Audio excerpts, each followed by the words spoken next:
The Last Leaf.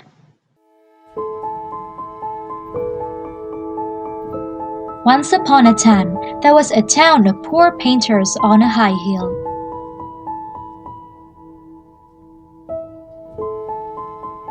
Sue and Johnsy were both training to be painters. They lived in a little brick house at the edge of town. Johnsy had come down with pneumonia and stayed in bed, feeling very ill. Returning home after work, Sue was exhausted.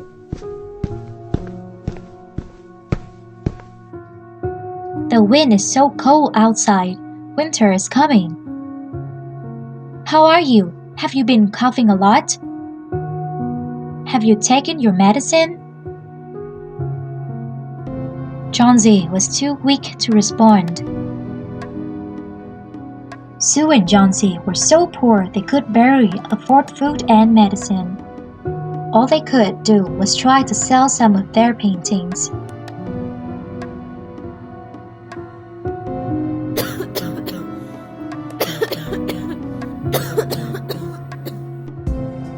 Johnsy stared listlessly out of the window. There was some ivy on the opposite wall, and she could see the leaves dancing in the harsh wind. What are you looking at?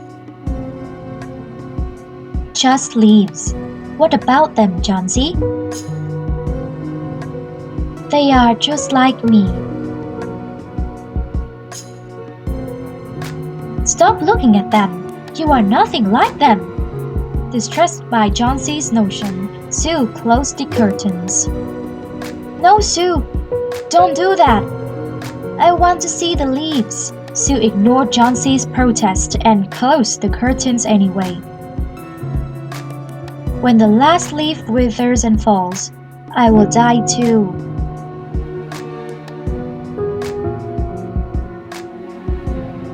Johnsy said helplessly.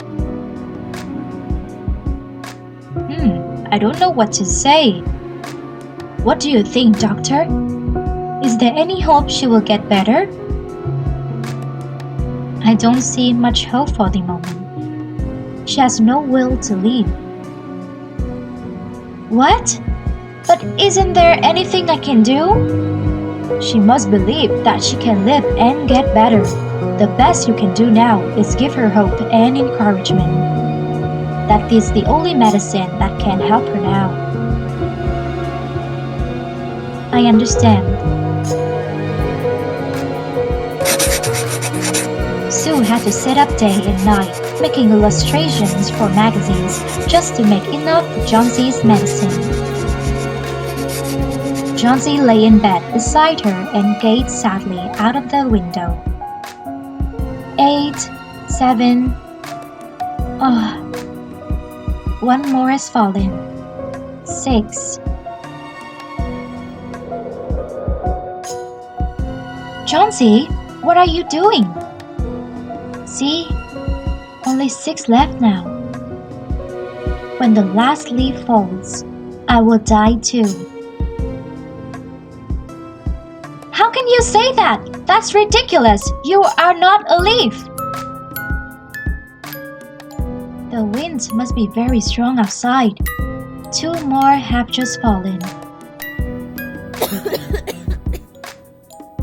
Sue gently looked Johnsy's hand. Please, Johnsy, be strong. The doctor says you will be alright, Johnsy.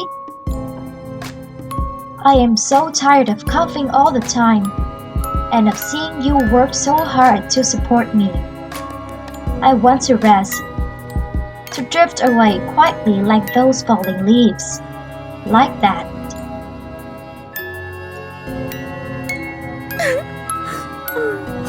Sue had nothing to say. She could only look at Johnsy and cry softly.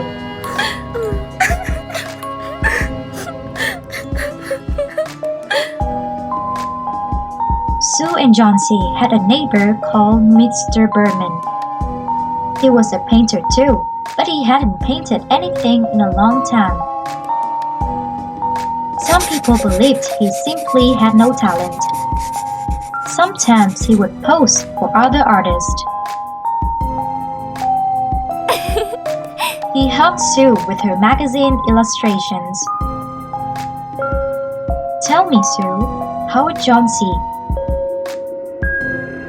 She is so ill and weak. She insists that she will die when all the leaves from the Boston ivy outside have fallen. The doctor says she can still recover if she finds the will to live, but all she wants to do is stare at the leaves. I wish we could find a way to give her strength.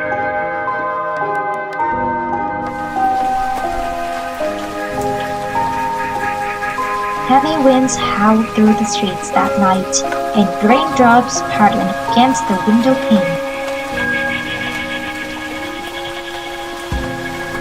Mr. Berman watched the storm outside. That looks bad. I don't know if the leaves can hold up against this weather. Mr. Berman wanted to find a way to help Johnsy, but he was very poor himself and couldn't think of anything.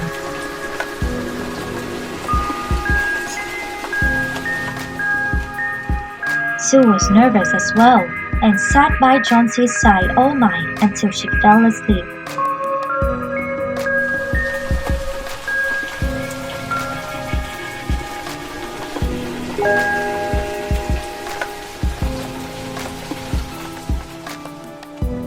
When morning dawned, Sue woke with an anxious feeling. What if all the leaves that fallen from the Boston ivy overnight? Oh, Sue, you're awake. Johnsy, are you up already?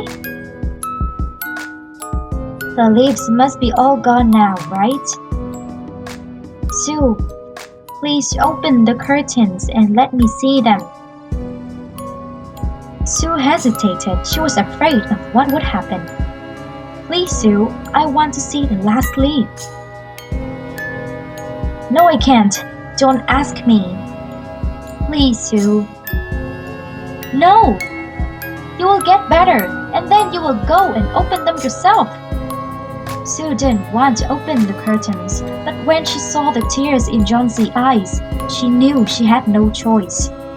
Slowly, she went up to the window and grabbed the curtains with trembling hands.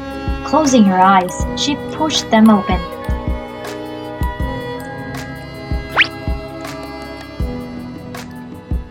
Sue and Johnsy were both stunned.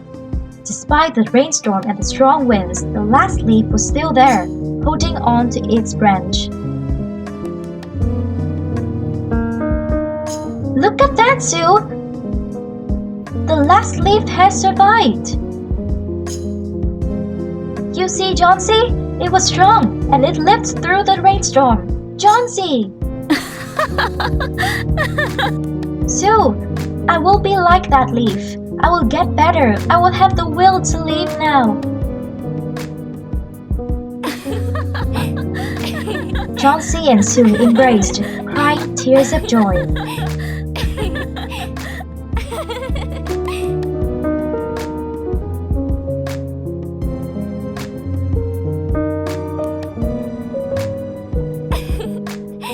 I am glad to see her so much improved.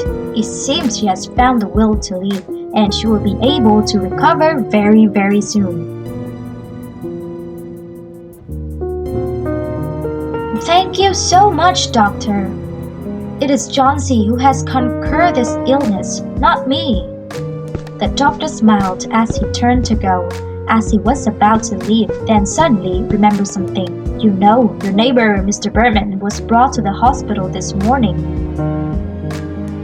He was found lying out in the street, drenched and half frozen. His hands were stained with paint.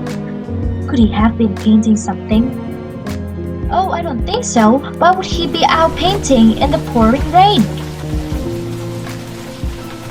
I don't know. In any case, the poor old man had been lying out in the cold and rain all night. His health was weak already. So how is he? Please tell me. He didn't make it. I'm sorry. Oh, no!